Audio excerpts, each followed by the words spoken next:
since 93 or something like that. Yeah, 31 years. Woo! Going on 32. So he's award winner for some of the best community gardens out here in Austin, and he's been doing the terraced orchards all throughout town. And he's a veteran of natural building and so much more. And I'll let Kirby tell more about himself, but it's an honor to have him as a friend and to be working with them. And we've installed some orchards together. I originally met him like 14 years ago or so, doing a pizza cob oven, and it was awesome. It was a perma blitz like this, but we were making pizza cob ovens. The place across the street was big papercrete buildings. It was really unique. But I didn't know that would lead us back to being here today. So I want to thank you all for being here. And you know, it's just magical. Every day has led up to this moment now, and here we are with Kirby at the reins. Well, thanks, Desmond.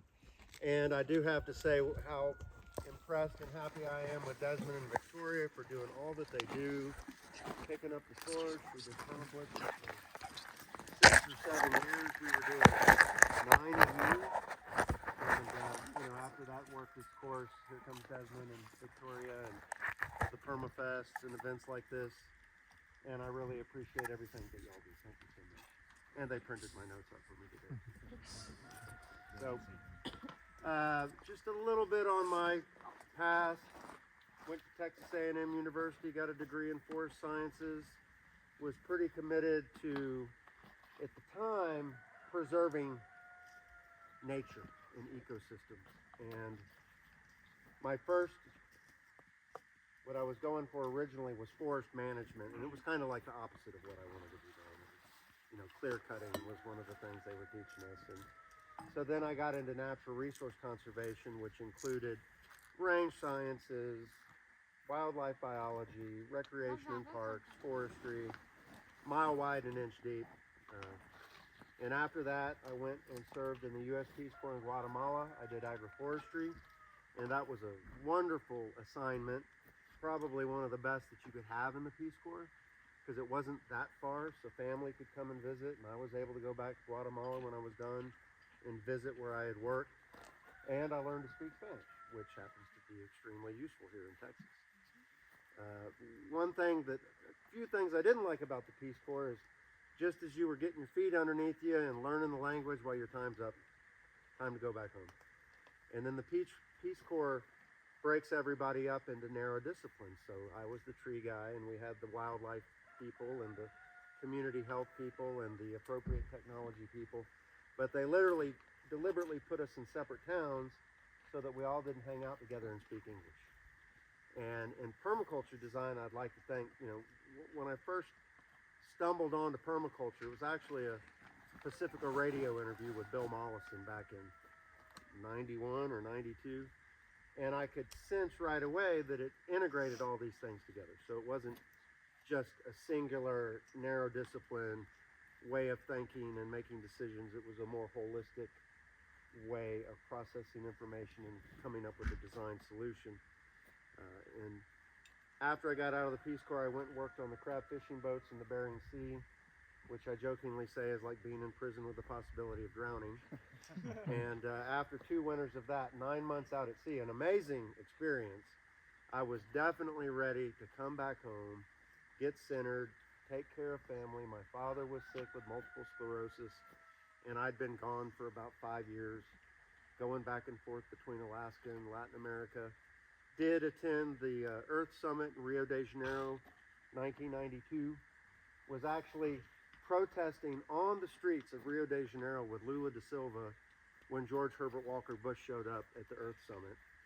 Now I'm not such a big fan of Lula da Silva, but I was there on the streets protesting George Bush. And interesting to see how some of the results of the Earth Summit have percolated down through our public policies here in the United States, some for the better, some not so much for the better. And like I say, I heard a Pacifica radio interview. I was traveling back from Alaska to Texas, had a girlfriend in California, and I had stopped there, bought me a truck, and I heard this radio interview with Bill Mollison I was really moved by it, and just fate would have it, when I got back to Houston, I was getting into landscaping, and one of the women at a nursery that I was buying plants from handed me a flyer where Bill Mollison, one of the founders of Permaculture Design, was going to be teaching the permaculture design class at Fossil Rim Wildlife Center in Glen Rose, Texas. Has anybody heard of Fossil Rim Wildlife Center? A few of y'all? Amazing 10,000 acre wildlife ranch. 8 or 9 months out of the year, the climate resembles that of Central Africa, and then when it's freezing, they have to bring the rhinoceros and the giraffe in because they can't deal with the cold weathers. But I worked there for 3 years. I took 3 design courses with Bill Mollison. I stayed on as an intern at Fossil Rim. And Bill Mollison came and over those 3 years taught 3 permaculture design classes. And they also brought in Alan Savory, who was at the time running a design system that he called holistic management. He's since, holistic resource management. And he has since changed the name to holistic management because everybody tried to box him in to holistic range management. And I hear now that Savory is about to retire. And Bill Mollison was the real troublemaker at Fossil Rim. Alan Savory was very diplomatic and tactful, and Bill Mollison was the bull in the china shop. And later on in Savory's career, everybody was criticizing Savory for being kind of disagreeable and hard to pin down. And if you asked him, well, how long should a herd of cattle stay in one spot, he'd never give you the answer.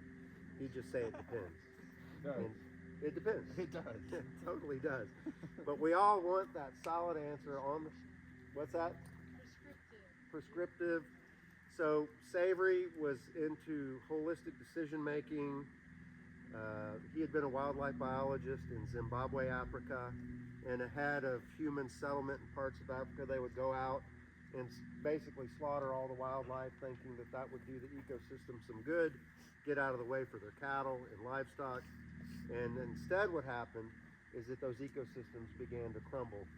And so Savory comes up with this concept of brittleness, and there is a dividing line. The drier an ecosystem gets, the more and more it depends on large hooved ungulate grazers.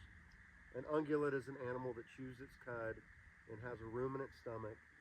And Savory makes the point that in a brittle landscape, if you had a stone underneath the tree, come back 10 years later, there's nothing but dust blowing across the top of that stone. If you put the same size stone under a tree in the tropics, well, you might have a 1/4 inch of topsoil building up on top of that stone. But without the animals in a brittle landscape, easy there, Desmond, the material just oxidizes and blows away. And so when we talk about the Great Plains and the savannas and the prairies, you really can't accurately describe these systems by just describing the plants and the soil. You have to include the fauna or the animals. And so fortunately I was able to study under Savory and Bill Mollison, moved to Texas, or where I'm currently living now, around 1996, 97. I've been living there for 28 plus years. I'm still the new guy on the block. Everybody still looks at me sideways. And I've outlived several neighbors at this point, but thought I was going to get into landscaping, but back then people weren't really into a permaculture landscape. Nobody really knew what that was. So I ended up getting into natural building. Both my daughters were born in houses that I built.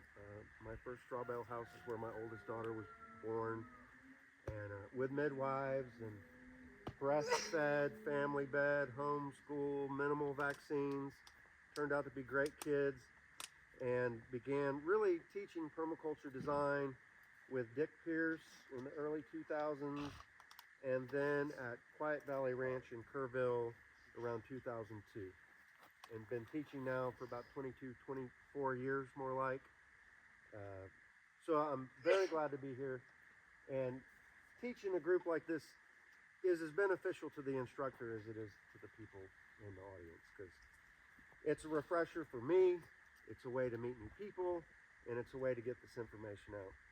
So what I'd like us to discuss today, it's kind of an advanced concept in permaculture, but it's right in the definition of what is permaculture, and that is an agriculturally productive ecosystem. But to understand ecosystems, we need to study a little bit climate.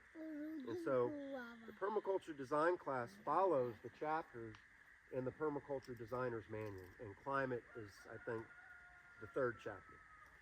So we talk about patterns in nature, patterns in design, climate. And so to understand what ecosystems we have here in Texas, naturally we need to understand about climate. But before we go to that, the long definition of permaculture is that it's the conscious design, creation, and maintenance of an agriculturally productive ecosystem that has the diversity, stability, and resilience of a natural ecosystem. Short definition is that it's a design system for sustainable living. And a sustainable system pays for itself over time, like a rainwater collection system. So if you took the value of a gallon of water, let's just say it's $1, that tank fills up with 3,000 gallons. Well, that's about a $3,000 return if you're buying your water in a gallon jug. Regenerative system actually gives back more than it uses over its lifespan. And everybody's pushing for regenerative systems. Well, I'd like to see one, first of all. I'll settle for sustainable at the moment, but we're all aiming for regenerative.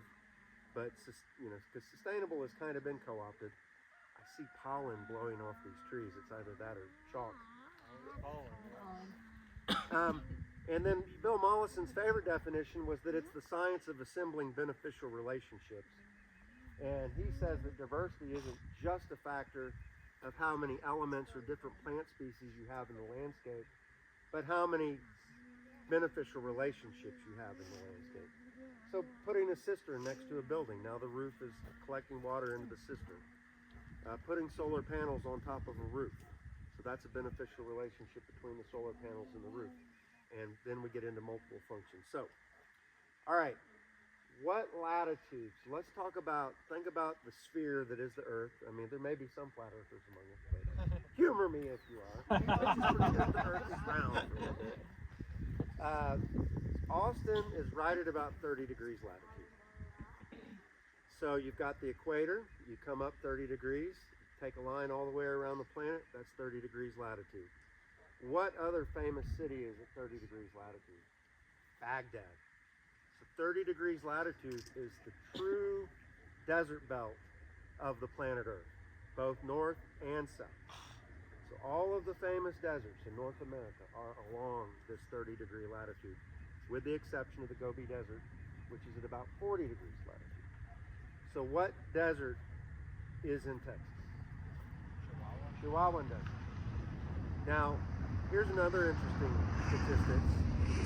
Less than 67% of the Earth's landmass is true hyper-arid desert. A lot of what we consider to be desert is really arid and semi-arid grasslands that are desertified or desertifying. So sometimes we're like, oh, well, that's desert. Well, it's really not supposed to be. So let's keep going west. What's the desert just west of us in Arizona?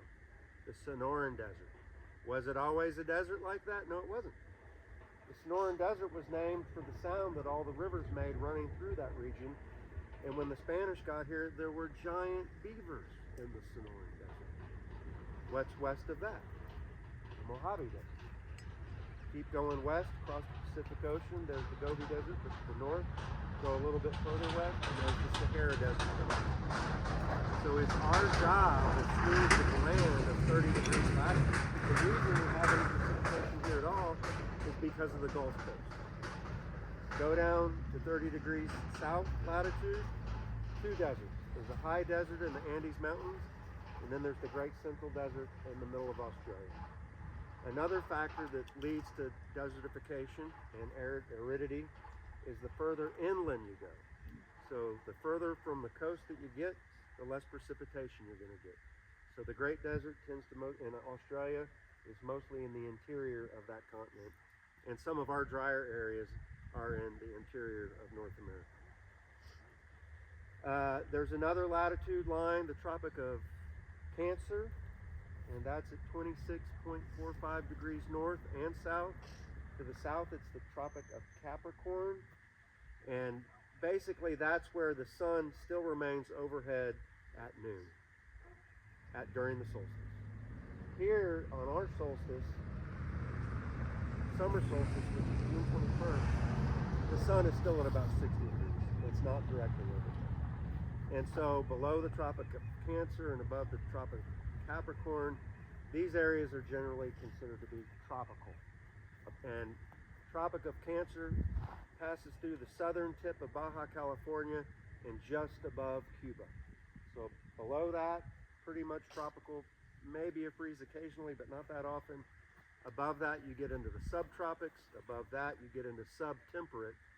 And so Texas in the north, so they have zones of hardiness, and it's a numerical system. And the smaller the number is, the more likely are you have freeze, and the bigger the number is, less likely. So northern part of Texas is 6A, the most southern part of Texas is 10B, central Texas here is 8A, 8B, so we have about 250 frost-free days here in central Texas. But does that mean you can plant oranges? No, it doesn't. So we've tried for so long. We were buying these Arctic frost Satsuma oranges and the Myers lemon, and they're good plants to grow in a greenhouse or maybe having a giant pot that you roll into your garage in the wintertime, but they're still very likely to freeze. When you're leaving here, if you go out on Fitzhugh Road, is it called Fitzhugh Road down this way, Desmond? There's an olive orchard, and I think they've been set back at least twice at this point. How many times have? It seems like 5 times in a row. It seems like every year recently. So they're trying to grow olives too far north. The olive craze started south of San Antonio. So we have to be mindful of these things before we invest too much in a crop that's ultimately going to fail. All right, then let's talk a little bit about precipitation. So the closer we are to the Gulf of Mexico, the more rain we get. East Texas gets 54 to 60 inches of rain a year. West Texas gets 10 to 14 inches of rain a year. It's more like southern New Mexico. Right here we get about 21 to 35 inches of rainfall a year. So the further north you go, the colder it gets. The further west you go, the drier it gets. And so we have to kind of identify where are we? Where do the crosshairs land on our property? Now now we're going to talk about the natural regions of Texas, which are basically ecosystems. And so when you think of Texas, think of an overlay of the watersheds and the natural regions. So we'll talk about the watersheds as we go through the natural regions. And we're going to start from west to east. We're going to start with the Trans-Pecos region. So most of the rivers in Texas drain into the Gulf of Mexico. So if you're in Austin, all of the streets that run north-south are named after the rivers in Texas that drain into the Gulf of Mexico. And all of the streets that used to run east-west were named after trees that you could plant in the city. But a lot of those street names have been changed now to people's names. But you can still go up to Maple Street, and I think there's a Pecan Street, and there's a Cherrywood Street, and what you got, Trinity, and the San Jacinto, and the Guadalupe, but the rivers that drain into the Rio Grande, the Pecos, the Devil, and the Green. There's not as many. And some of the oldest human settlements are down there along the Rio Grande, near the Devil River and the Frio River, and the Pecos River is further west. So west of the Pecos River is what we call the Trans-Pecos. What do you think of when you think of west of, say, what are some western cities? Lubbock, that's too far north. Midland, Odessa. West of Midland and Permian. Odessa. What are some of the famous parks out there? Big Bend. Big Bend, Waco Tanks, Guadalupe Mountains, Fort Davis, the Davis Mountains. So there's two types of mountain ranges in West Texas. Half of them are volcanic, and they're small mountains. But there's volcanic mountain ranges in West Texas and southern New Mexico. So a lot of lava rock is mined from out in southern New Mexico and West Texas. The other mountains out there are eroded coral reefs. Guadalupe Mountains is the best preserved, highest coral reef on the planet. Now, I don't know how it got up there. It's like 7,000 feet above sea level. Does that mean the sea was that high, or that there was some kind of uplifting over time? Anybody been to Guadalupe Mountains National Park? One of my favorite trees, the madrone, we stumbled across out there. Beautiful tree. And so as we go through the natural regions here, I'm going to call on your knowledge about what plants might be edible in these regions. And when I think of West Texas, I think of the pinyon pine. So the pinyon pine tree has an edible nut. It grows in West Texas and northern Mexico. So back in the 1530s, there was the Narvaez expedition. And one of the people on the Narvaez expedition was Cabeza de Vaca. Expedition started out with 600 men. By the time they were done, there were 8. So 8 of them, they shipwrecked, a handful of them shipwrecked on Galveston Island. A couple years later, they walked all the way to the Gulf of Baja, across northern Mexico. And they're able to track where they were walking because of De Vaca's journal describing the pinyon pine nuts that he ate along the way. And so we just did it. We worked with a lot of government entities like the City of Austin and the Edwards Aquifer Authority in San Antonio. So we did plant 2 pinyon pine nut trees in northern San Antonio, just as an experiment to see if they would grow. It was very chalky, so when you hear the term chalk used to describe soil, we're talking about limestone. And so some places it's gravelly, and some places it's literally like chalk. And if you break into it, it's just like powder. And the pinyon pine nut tree likes chalky, caliche soil. And where's Kara? We were talking about pecans.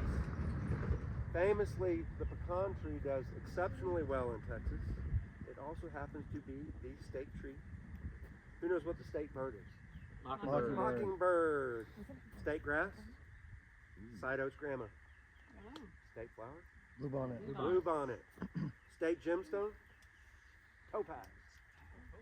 So when you think of West Texas, you could think of pinyon pine nut, you could think of pecan. Now one reason a lot of animal husbandry and orchards do well in these arid climates, not because that's necessarily where they prefer to be, but that's where the pests and diseases are the lowest. So it's a drier, more arid environment, so there's less mold, less fungus. What else is famous to, okay, we'll leave that to the rolling plains in Lubbock. There's another famous plant that we cultivate in Lubbock. So let's move, okay, Douglas Observatory is in the Davis Mountains, I believe, or Yeah. close to it. And I'm a big night skies advocate. Like, I don't have any lights that's down in my, Bluebonnet asks if we want the sodium halogen light at the top of our power pole. Hell no. Like, I like the dark where I can see the stars and the moon. Now that's road dust from the road, I think. Oh, that's dust. That's pollen.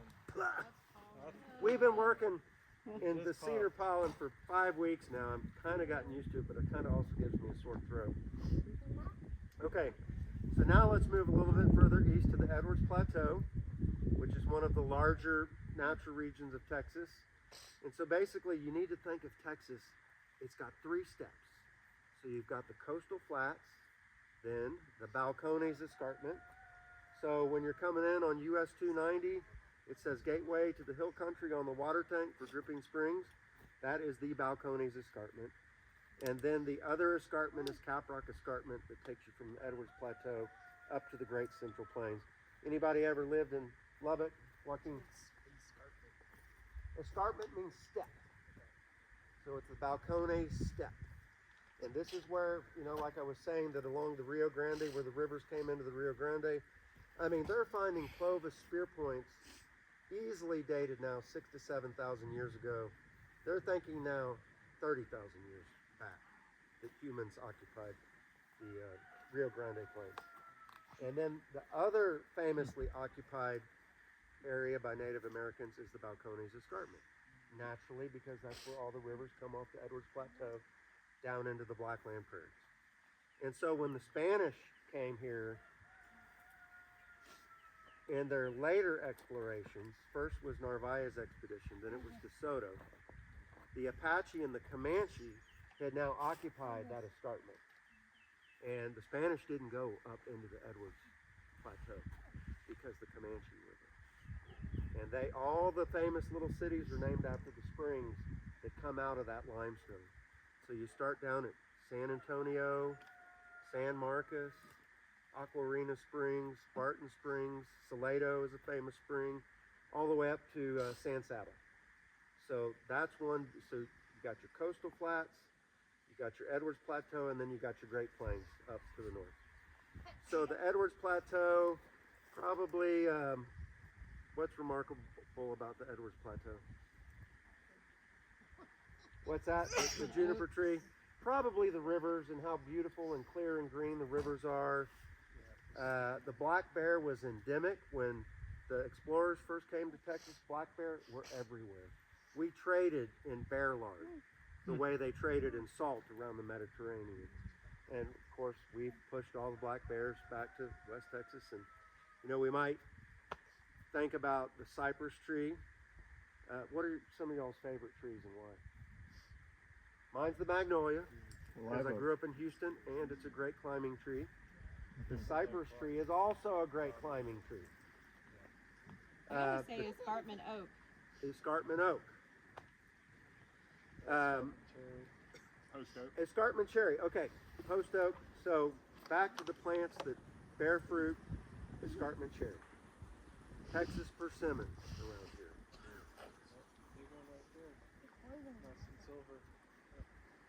And the escarpment cherry, as far as wild fruit goes, might be my favorite tasting fruit. It's tart, but it's got just a really unique, flavorful taste. Agarita. And of course, the Comanche didn't just stay in the escarpment. They raided out into the Blackland prairies below the escarpment. And, you know, there's some famous stories about Quanah Parker and her Cynthia Ann Parker. Quanah Parker was the last chief of the Comanches. Cynthia Ann Parker famously was a woman who was kidnapped by the Comanches. But when she was recaptured, she kept going back to them. And she had Quanah Parker and Prairie Flower, a daughter. And then there were the Comancheros. Another smaller natural region here in the Edwards Plateau is the Llano Uplift. Now that's where Enchanted Rock State Park is. And so what is the state capitol in Austin made of? Pink granite quarried from the other Enchanted Rock that's now gone. I think there was a moss rock. There's still a moss rock in the park. But there was another, and that's a granitic batholith. It's an igneous stone. That's where you get the topaz that became the Texas State Gemstone. A lot of people were hoping, has anybody ever been down to Sierra Potosí, San Luis? No, Real de Catorce is a granitic batholith in northern Mexico that was full of silver. And so a lot of people came to Texas hoping that there would be silver in our granitic batholith, and instead they got talc, gypsum, and topaz. So that's where we get our Texas State Gemstone. Anybody ever been to Galveston and see those stone jetties that jut out to break the tidal movement? Those are the leftovers from the construction of the state capitol. What do they call that? Riprap, I believe, is what they refer to that as. Okay. The Llano Uplift. And then you go above that, and there's the Staked Plains. So Texas has at least one significant ecotone, and that's where two greater ecosystems converge and then transition. And so to our north, we have the Great Central Plains. And that's basically a giant alluvial plain, literally flatter than a pancake, going from the Rocky Mountains to the Mississippi River. Those central plains come down into Texas, and there's an ecotone there that transitions into an ecosystem that we have here, rather unique. They're called prairies, and we'll talk about them next. There's a town called Buffalo Gap, where towards the end of the hunting of the bison, they'd go up through this town, into a gap, through the Caprock Escarpment, and hunt the bison up on the Great Central Plains. There's Caprock Escarpment. It's a state park, I believe, near Lubbock. And there's a famous stone mountainous structure called the Lighthouse. Anybody ever lived near Lubbock? Not too many people. I was stationed at Reese Air Force Base in Lubbock. So the State Plains are really the southernmost tip of the Great Central Plains. Then you come down off the Great Central Plains, come down off the Edwards Plateau, and now you're in the prairies and cross timbers. Prairie might be the ecosystem that Texas is most famous for because it's rather unique.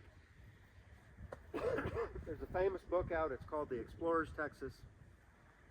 It's written by Del Winnegar, and it's a book of exclusively first-hand accounts before 1865 of what Texas was like before we settled it and basically exploited it. Del Winnegar says that Texas has lost 6 to 7 feet of biomass across the entire state. So what we're looking at is not what Texas looked like when the explorers first got there. For one thing, fire did not happen more than every 100 to 300 years, and when it did happen, they weren't these vast fires that affected the ecosystem like we think they do today. So basically, it was the Europeans who brought fire to Texas and taught the Native Americans to burn. And we have since cultivated a pyrophilic plant community, fire-loving plant community. And so you'll get people defending a pyrophilic, as Bill Mollison would say, a pyrophilic plant community, when really that wasn't the original plant community that was here. Now there may be some places, typically on steep slopes going up to a ridgetop, that burned more frequently. Those may have been fire-loving plant communities, and when the Europeans started burning, plants from those communities started marching out into the burned areas. And so if you read the Explorers Texas, there's never one mention of any fire occurring naturally. If you saw fire, that usually meant there were people. And people would light fires when they got lost. People would burn the prairies to entertain their European guests. The Native Americans would light fires in defense, like if they were being chased by the Spanish or Europeans. They'd light a fire going into the army that was chasing them. Anybody ever seen that movie Dead Man's Walk, written by Larry McMurtry? And the Texians are marching to New Mexico. They're going to take it from the Spanish, and the Native Americans ambush them by lighting a fire, and they get forced over a cliff. So you'll hear a lot of state and federal agencies talking about the use of prescribed fire, and they'll let you believe that that's a natural part of these ecosystems when it's not. But what you need to take away is, what are they after? They're after woody brush control. And we have to acknowledge that that's a legitimate management objective. Look at what happened in 2011 in Bastrop. So several thousands of acres burned because what you had was 6 to 8 foot of standing dead yopon with a bunch of pine needles stuck in it. And so you had 8 foot of air and fuel. And when that thing caught, and then it burned again 4 years later, I think in 2014 or 15 or 16. So we don't have the same organic matter in the soil. We don't have the same amount of precipitation that we had 300 years ago. And we don't have the same relationship between the animals and the plants, creating a diverse, stable, and resilient ecosystem. And Alan Savory says these ecosystems, they're just bleeding away. All the topsoil, all the biological diversity. And if humans don't do so, rest, we think like, sure, cattle can be a problem, but grazing is a tool. Rest is a tool. And so rest isn't the solution. Rest is just a tool. So it's good to rest the land, but without ungulates on a brittle landscape, and in many other parts of central Texas, the ecosystems are just going to crumble and bleed away, and we're going to be left with windswept rock, like you see in so many places in the hill country. Especially the hill country is also the Balcones Escarpment. When people say hill country, they're not necessarily talking about the Edwards Plateau. They're talking about the Balcones Escarpment, which again goes from San Antonio, San Marcos, Austin, Salado, San Saba. It's a swoop like that, and you'll see it on all the maps when you get an aerial view. Okay, the prairies and cross timbers. So you've got Del Winnegar, the Explorers Texas, and he's very clear on nomenclature. So there were French explorers in Texas, and there were Spanish explorers in Texas. Prairie is a French word, and we often confuse it with the Spanish word plain. So a plain is a flat, treeless, featureless landscape. A prairie is not flat, treeless, or featureless. Prairies typically were anywhere from 40% trees, 60% grass. And they occurred in mottes, M-O-T-T-E-S, and a mott is a clump. So you might have a mott of just Chickasaw plum. We've got one across the street from where I live, and that's a native plum tree that grows in Texas. So a prairie is a mosaic of woodland and grassland. and it's probably the signature ecosystem, and it's an ecotone. That's where the Great Central Plains are meeting the Great Eastern Forest, which is the next natural region we'll talk about. So all the way from Conroe, Texas, to the eastern Atlantic shoreboard is one contiguous ecosystem, and that's the Great Eastern Forest. Now, when we talk about food forests, this is probably the natural region where you would have the best luck growing a food forest without intensively irrigating it. So what are some of the more edible, beneficial trees in the Great Eastern Forest? What's the largest fruit made in North America? Pawpaw. What does Padura say? One paw for the pawpaw and bare necessities. You can grow the pawpaw east of Conroe without a lot of effort. But once you start coming west, it wants shade, deep shade, and water. What's another? Bay tree, sassafras, American persimmon. American persimmon, which grows in our ecosystem, the prairies and cross timbers. Elderberry, and famously the chestnut, which suffered from a horrible blight. I forget when it was, in the early 1900s. Wiped out every single mature chestnut tree in North America. And we have since imported an Asian chestnut tree, which is surviving. And then the chestnuts that got wiped out, they keep trying to reemerge from their roots, which would, when you cut a tree down and it comes up from the root, we call that a coppice. So if a tree can be coppiced, that means it'll grow back after you cut it down. And so a dead chestnut tree may come back from the root 6 or 7 years, and then it dies. But the Asian chestnut tree is still doing really well in the Great Eastern Forest and to the north of that. And then there actually is it's an Italian pinyon pine nut that you can grow in Texas, but it's not the native pinyon pine nut that Cabeza de Vaca ate. Okay, East Texas forest, incredibly, it's all been logged. It's like 99% of it is secondary, if not tertiary growth. Probably one of the only little tiny ecosystems is the big thicket that hasn't been completely logged. There might be some original virgin forest in the big thicket, and I like also finding out about all these what are the famous trees, like the oldest oak tree in Texas and the oldest this and that. And, There's some like 500 and 700-year-old sycamore trees. yeah. Yeah, so where are these oldest trees? There are not a lot of them. And then we have the Gulf Coast and Rio Grande Valley. This is where you may stand a good chance of growing citrus, maybe even avocado, maybe olive, but I bet the olive likes it to be a little bit drier. There used to be a cane forest on the Gulf Coast. So Del Winter, he talks about the contiguous forests that are now gone. So there was a 2-acre cane forest on the Gulf Coast. But what does cane have a lot of in it? Sugar. And so the cattle ate the native cane forest. And it had over it an oak forest, a canopy of oak trees. There was a 4-county contiguous forest at Washington on the Brazos, where the first state capital was for Texas. And then there was a 5-county contiguous forest that is now mostly gone, referred to as the Cross Timbers, and that's up just south of Fort Worth. And that's where Fossil Rim Wildlife Center is. And they think that was the furthest westernmost extent of the Great Eastern Forest, and then it receded, and that's what was left, is the Cross Timbers. Okay. And then the Rio Grande Plain, which, anybody been down there? It's pretty hot. I was down there at a Texas Society of Ecological. What's that, Ryan? I grew up there. Oh, did you? Okay. Yeah. So, a lot of thorny brush. Never go barefoot. Yeah. Don't.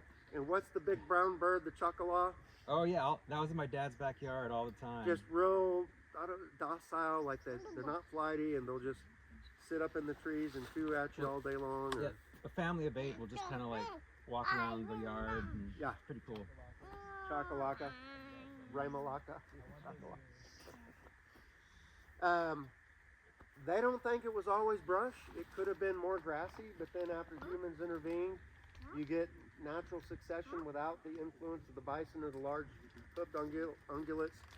And so now I was down there with Texas Society of Ecological Restoration, and they were buying up kind of retired agricultural lands and then planting it into thorny brush.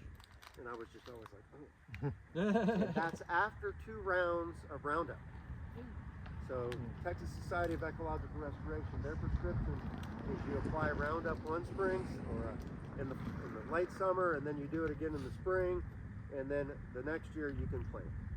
So 6 months apart, 2 applications of Roundup, and then you plant your desired native plants. So you can see how it's easy to kind of go over. You may have a well-intentioned objective, but sometimes the tools at our disposal may or may not justify the ends. Personally, I've totally gotten away from Roundup. Only ever used it like on job sites where there was poison ivy, and even then it didn't keep us from getting poison ivy. Because you can kill the plant, but if you break the stem and get the sap on your skin, you're still going to get poison ivy. Okay, so those generally are the natural regions of Texas. Let's talk about rivers quickly. So we have the Rio Grande River, we have the Pecos River, we have the Frio River, the Devil River. Just above the Rio Grande is a very short river called the Gonzales River, which is famous for the Sable texana, the sable palm. And the Rio Grande River was originally named Rio de las Palmas for the sable palm. So there's a Sable texana and a Sable mexicana.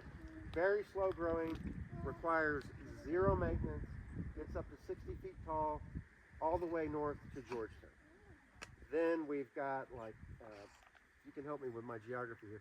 You know, the Guadalupe, the Colorado, the Brazos and Trinity and San Jacinto. And then I'll just skip over to the far east, famously the Sabine River. And a lot of the original people who settled in Texas, Captain Shreve would take them on flat barges up the Sabine to Jefferson, Texas.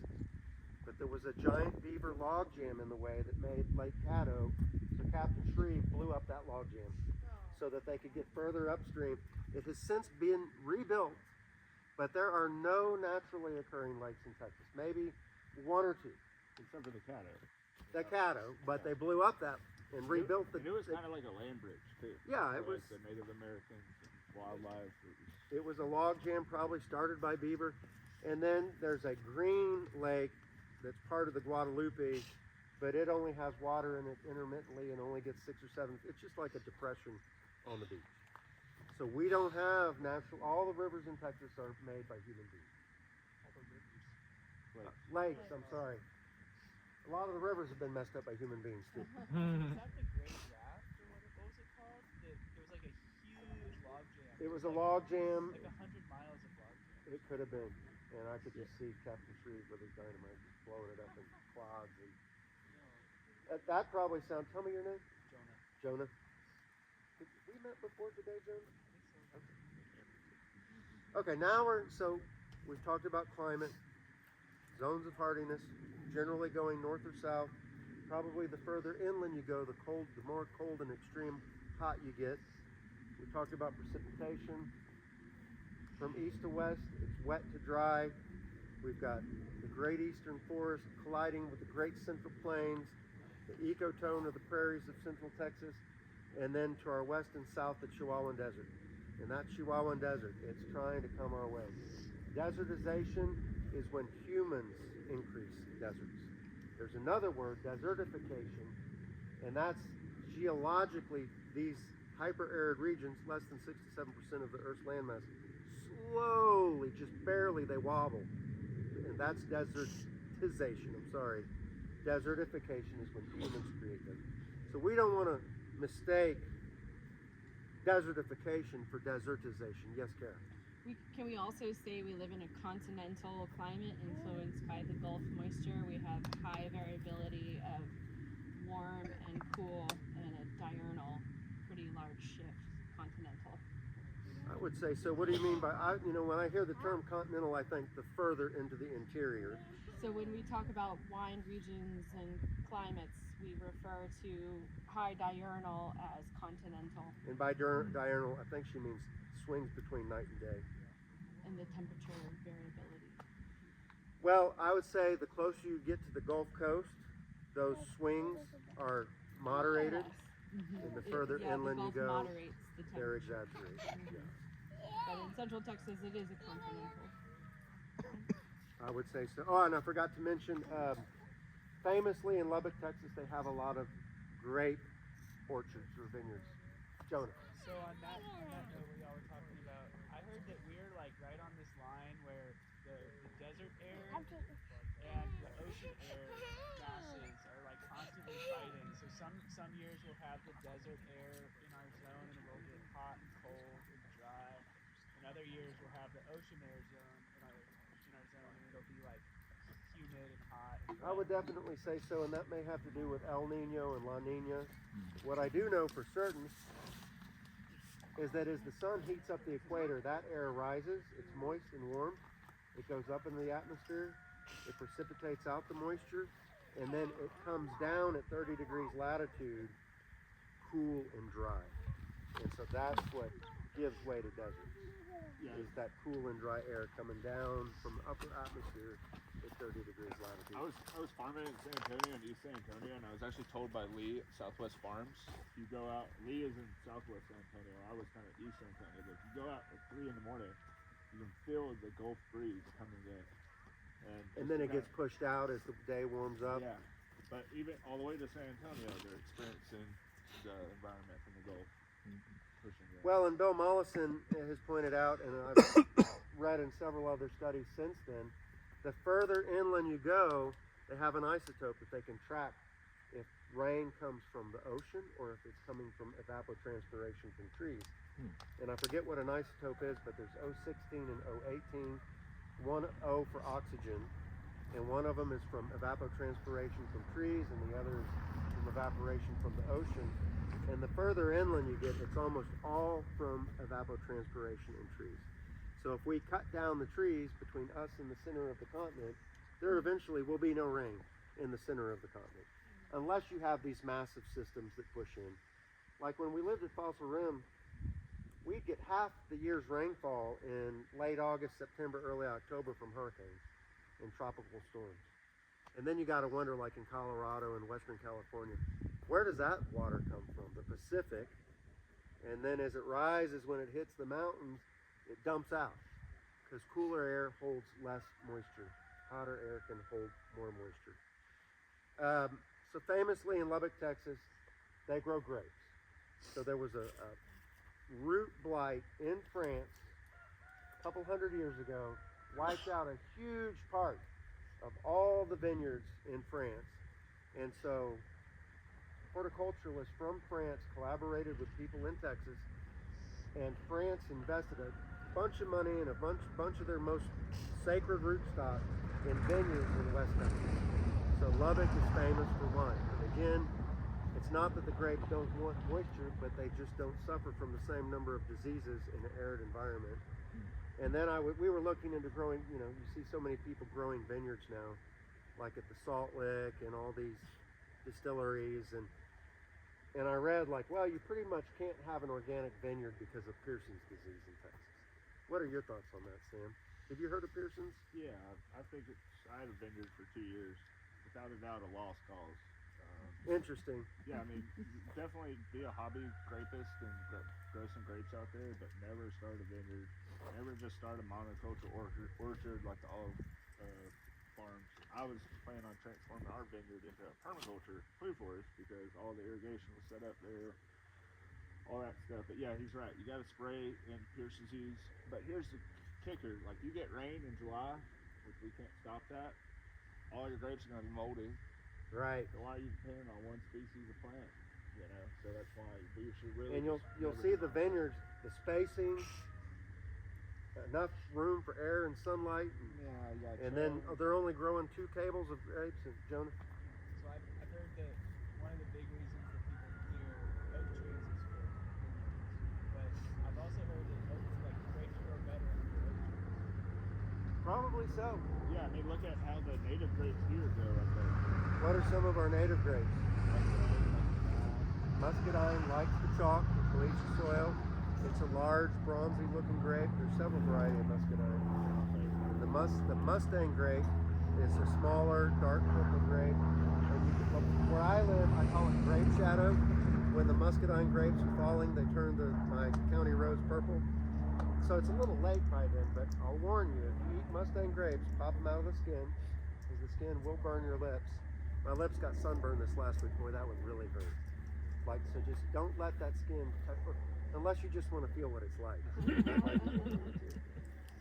Okay, so but before we get into the agriculturally productive ecosystem part of this chat, which has gone a little bit over, but we started late.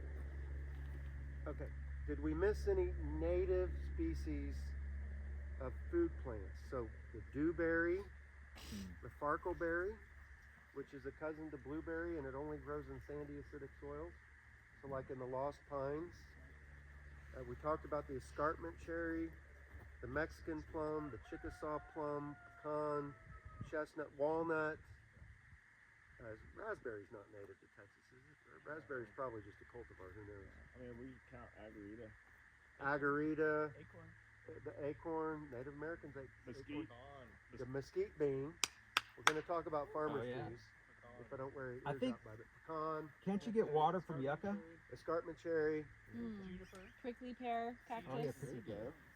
prickly pear. The nopalito is a form of prickly pear. Okay, right now, well, a couple months ago, the juniper berries on our trees were so big and beautiful, and when you'd get a light rain and the little drops of water glistening and that purplish blueberry, and then I'm always looking at the animal scats, see what the animals are eating at the time, and like all the coyote and raccoon scats, full of juniper seeds. And what bird is famously migrating down here right now? The robin. And so the red-breasted robin nests in the juniper trees at night. Anybody ever been scuba diving and you hear the fish nibbling on the coral reef? That's what it sounds like when all the robins come home to perch at night. They're cleaning their beaks on the juniper tree. It's just this little.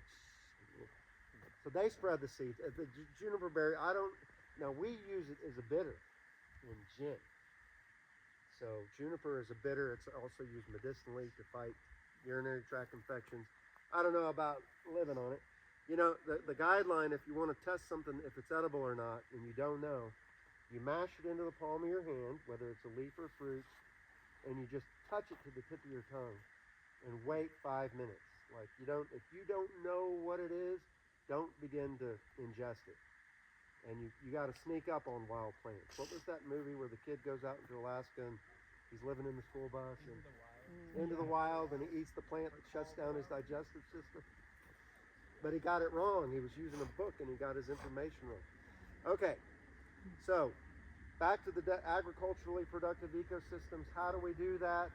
And ironically, a couple of the things that bump us into what is an agriculturally productive ecosystem are the things that a lot of people don't want to do because they don't necessarily produce the food that we're eating.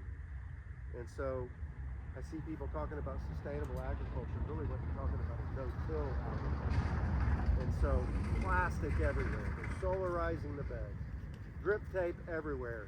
And then the rodents chew through the drip tape because it's flat. They can get the edges of the tape and then it leaks everywhere. Mountains of drip tape hiding behind barns. Plastic for solarizing. High tunnels and all this stuff. But Mollison said in traditional agriculture, the Native Americans in Asia and Latin America, they all relied on farmers' trees. And farmers' trees are native, leguminous, nitrogen fixing. They tend to be deep rooted. They tend to have dappled light shade. They're dynamic accumulators. They bring up minerals that are deep down in the soil. Because remember, 6 to 7 foot of biomass is gone in Texas, both in the form of soil, organic matter, and animals. Gone. So we've got to get the minerals back up to the surface of the soil. And what are some of these native leguminous nitrogen fixing trees? Such as Mount Laurel. Mountain laurel, Mesquite. and I had to go and I ran into some websites that said every legume fixes nitrogen. Well, I'm pretty sure not every legume fixes nitrogen. So I had to double check my list to make sure that Not all legumes are created equal. no, they're not. And you know, mesquite is enemy number 1 out where I live because people chained it and they cut it down and it comes back as a bush. And the smaller the tree is, the bigger the thorns are. But a giant mature mesquite tree looks like a freaking live oak tree. It's got these big, giant, swooping boughs. No thorns for as high as you can reach. The thorns are out at the tips of the plant. The thorn is a defense mechanism for when the tree is young. And Chrysopa glandulosa, that's the honey mesquite. And another attribute of the farmer's tree is that it has a sugary bean pod that livestock can eat. Now, Bill Mollison would say that in a drought, say in Africa, you could feed your livestock mesquite beans or honey locust beans or carob seeds in cardboard and they would live. Because with the sugar in their gut, they can break down cellulose. So that's an attribute of a farmer's tree, is that it has a sugary bean pod, deeper. Another attribute is that it could be coppice, that you could cut it and it will resprout. And so like the golden ball lead tree is a native legume. Might be native to North Mexico, but it does really well here. You can cut it down and use it to feed your livestock directly. They don't have to eat the bean. Anacacho orchid. Anacacho orchid is another one on my list. Thank you, Sam. Eve's necklace. Eve's necklace. Mount Laurel, golden ball lead, prairie acacia, arroyo sweetwood, and then one of my favorites that gets totally overlooked is the Wright acacia, capital W-R-I-G-H-T. That's a proper noun of the person who named it or discovered it. And so after Uri, the winter vortex, two of the toughest things that made it with no maintenance was my sable palm and my Wright acacia. My cat claw acacia died. They were beautiful, but they died back to the trunk. Now sprouting from the trunk, and it's hideous with all the dead branches drooping over. Now the guajillo did okay, but it's just never put on the foliage that I wanted. Oh, did I say arroyo sweetwood and redbud, and they all produce. If the soil has a lot of nitrogen in it, the tree doesn't produce as much nitrogen. And the nitrogen production is a result of a symbiotic relationship with a bacteria that lives on the root, and these are called nodules, and it's a rhizobia bacteria, and they make these little orange nodules on the tips of the roots of the plant, and they're actually taking nitrogen out of the atmosphere, which I think is like 70% nitrogen. There's 22 tons of nitrogen per every acre of land. Amazing. And then they're putting it into the soil where it belongs. So, but a lot of people like, well, farmers, like, I'm just producing food for myself. But if you want to get anywhere near sustainable or regenerative, you can't just think about what's going into your mouth. You got to think about what's right for the system. Oh, and when I was young, I was one of the most annoying environmentalists that you probably would have ever met. I laid a guilt trip on everyone I met. My mother thought I was going to kill myself and bleed out under a tree because I was sure the best thing that I could do is just remove myself from the surface of the planet. And then Bill Mollison, he's like, Cabby, we can give back more than we take. We can do it better than nature can. And he's talking about agriculturally productive ecosystems. So we can design an agriculturally productive ecosystem better than nature can.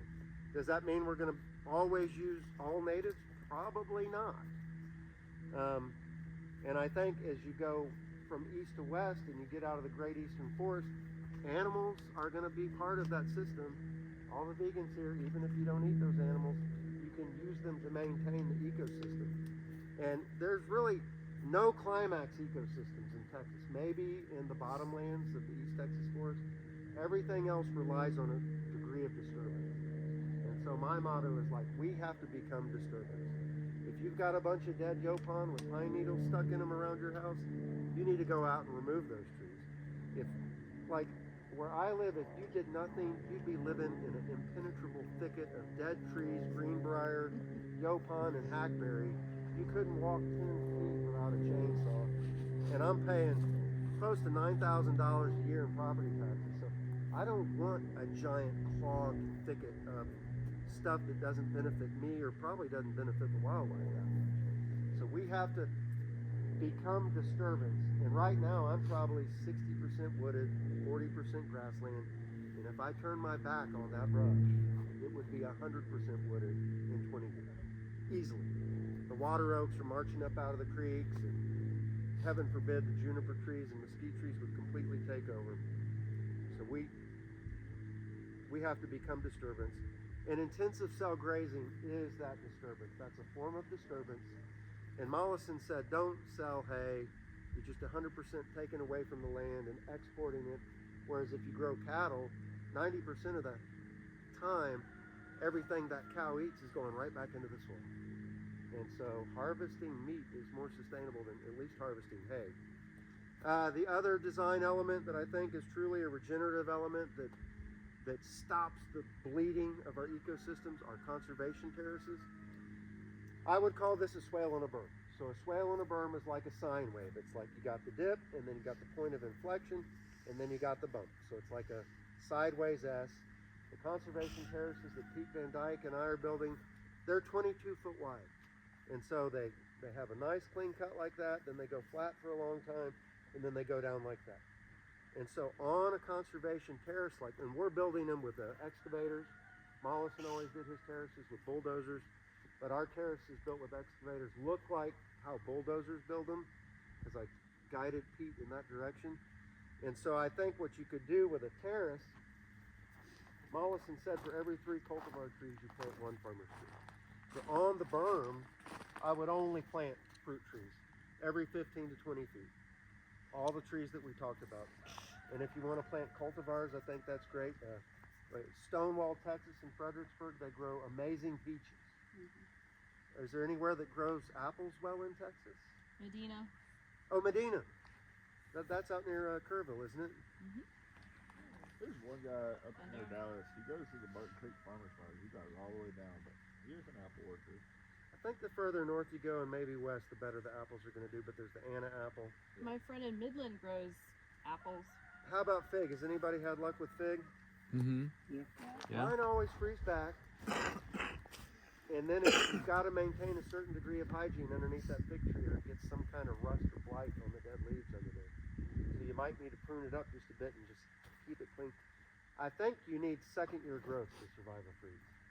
Eventually mine just all froze. But point being that on the berm, and somebody said Goldilocks conditions. I think it was Chris today. Somebody, or it was Lori. The Goldilocks condition is at the highest point on a berm. Because even if you didn't have the water trapped by the swale above it, all plants like loose, mounded soil. They like their feet dry and their toes wet, or something like that.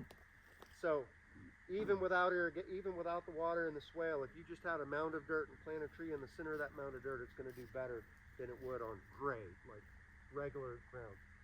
So all your selected hybridized cultivars, they go on the berm 15 to 20 feet apart, just depending on what size tree it is. Then I think on the terraces that Pete and I build, you could have 2 rows of asparagus, where you're planting an asparagus like every 12 to 16 inches along the entirety of that berm, and then offset those rows by 3 or 4 feet, and then every 6 feet you could be planting what's the prehistoric looking plant? Artichoke. Then you can plant artichoke. And then above the swale, you plant your farmer's trees. And the leaf litter from the farmer's trees falls into the swale and mineralizes the swale. And close to the water's edge, because when this thing fills up with water, it's like a narrow ditch on contour full of water. Right above that goes your blackberries, because they're boggy plants. So that's the backbone of a permaculture landscape. And then the terraces that Pete and I build, 22 feet wide, you might have 100 to 300 foot of cultivated land before you get to the next terrace.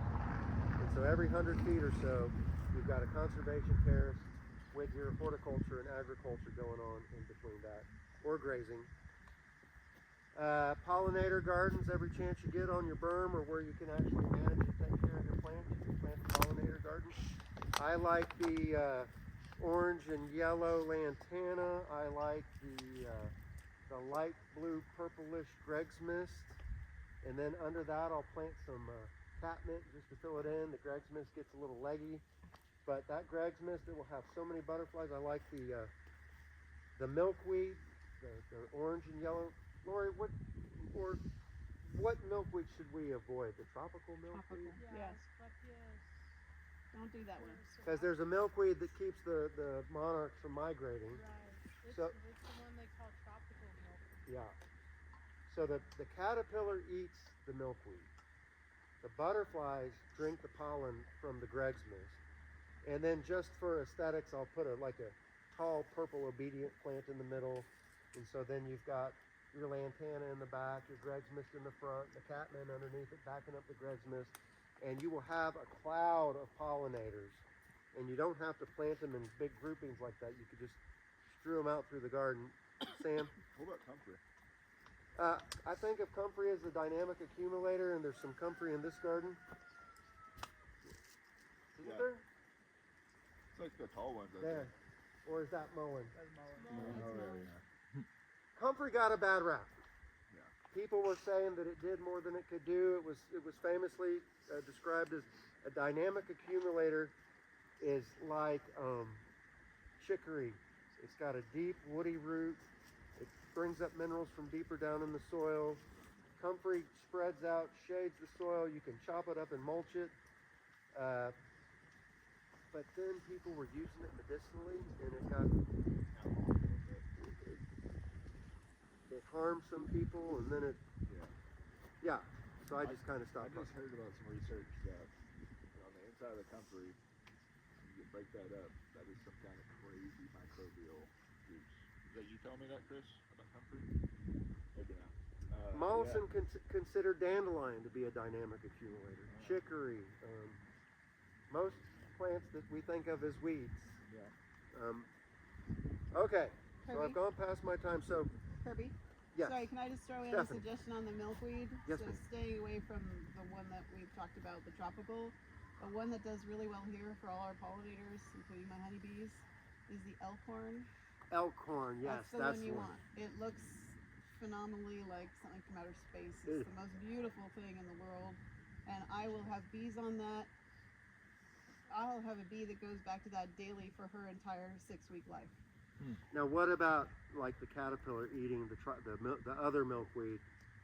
Did they eat that milkweed too? No, this one stays. Pollinated. And it just grows, once you get it established. I just have it on a 4-acre wildflower meadow interspersed with everything else. So I have wildflowers growing for about 3 months of the year, just various ones coming And a through. lot of the native acacias have great yes. flowers for pollinators, for the pollinator insect And the community. mist flower is a really good late season nectar producer. Mine reblooms every year. It's like a 3x3 bush. It's the white mist flower. It's currently. Oh, I like the white. Is that bone set or is that? Yeah, yeah. the shrubby boneset. It's currently gone to seed, but the wind hasn't. Well, you've taken almost got like a white flower theme going. Well, is pretty there cool. I do. So I'm gonna collect a bunch of seed tomorrow and bring it to distribute to people because Oh, excellent. I think that one is They amazing. could probably plant it after March 1st or March 7th or something like that. Yes, and it provides forage. You can plant it right now. It provides forage from mine. Always blooms around Halloween week, and will go all the way till the first frost. So it's phenomenal to Oh, have. that's great. They're great smelling flowers. Too. And they smell beautiful. The bone set or the elkhorn? The white. white mist flower. The elkhorn, I don't think has a scent per se. Sometimes the milkweeds actually smell bad if you crack them Yeah. open. Well, thank you, Stephanie. You're welcome. Okay, so even if you're not performing horticulture, you can still have pollinator gardens and select native plants that are beneficial to the local pollinators. All right, so just to recap, I'm wrapping up here because I saw Jesus here somewhere. He's probably speaking after me. We briefly defined what permaculture is: an agriculturally productive ecosystem, design system, not just a set of tools. It's a way of making decisions. We talked about zones of hardiness. We basically go from being subtropical to temperate up to the north, 10A to 6A in zone of hardiness. Anywhere from 12 to 54 inches of rainfall. There's about 8 major natural regions that we should be aware of. And if we're going to mimic natural systems, we need to understand what systems we're living in. And that's it. Thank you all.